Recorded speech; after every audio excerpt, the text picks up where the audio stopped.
తెలుగువాడైన IPS అధికారి Killada సత్యనారాయణను presidents medal వరించింది. ప్రస్తుతం ఉత్తరప్రదేశ్ అడిషనల్ డైరెక్టర్ జనరల్ గా సేవలందిస్తున్న ఆయనకు ఈ అత్యున్నత అవార్డు రావడంతో తెలుగు ఖ్యాతి రెట్టింపైంది. ఆయన స్వస్థలం విశాఖ జిల్లా పాములవాకలో సంబరాలు మొదలయ్యాయి.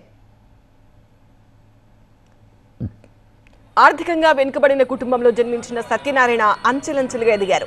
మొదట ఉపాధ్యాయ వృత్తిలో ఎనలేని సేవలందించారు. 4 ఏళ్ల పాటు అనేక మంది విద్యార్థులకు దిశానిర్దేశం చేశారు.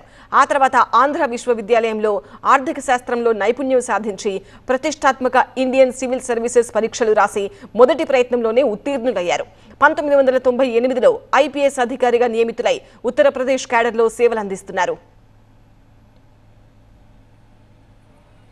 సాహిత్య రంగంలోనూ ఎన్నో సృజనాత్మక రచనలు చేశారు కిల్లాడ సత్యనారాయణ. 2018లో మనిషి నా భాష అనే భావోద్వేగమైన తెలుగు కవితా సంకలనం చేశారు. 2019లో మనిషి లోపలి మహాసముద్రాలు అనే వ్యాస సంపుటిని వెలువరించారు. అలాగే తెలుగు పత్రిక మిసిమిలో అనేక రచనలు చేశారు. 2020లో నక్సలిజం అండ్ సొసైటీ పుస్తకంతో యూపీలోని సున్నిత ప్రాంతాల్లో తన వృత్తి అనుభవాలను పంచుకున్నారు. సమాజంలో వెనుకబడిన వర్గాలను ముందుకు నడిపించేందుకు, గ్రామీణ పిల్లలను విద్యలో ప్రోత్సహించేందుకు ఎన్నో కార్యక్రమాలు చేపట్టారు సత్యనారాయణ.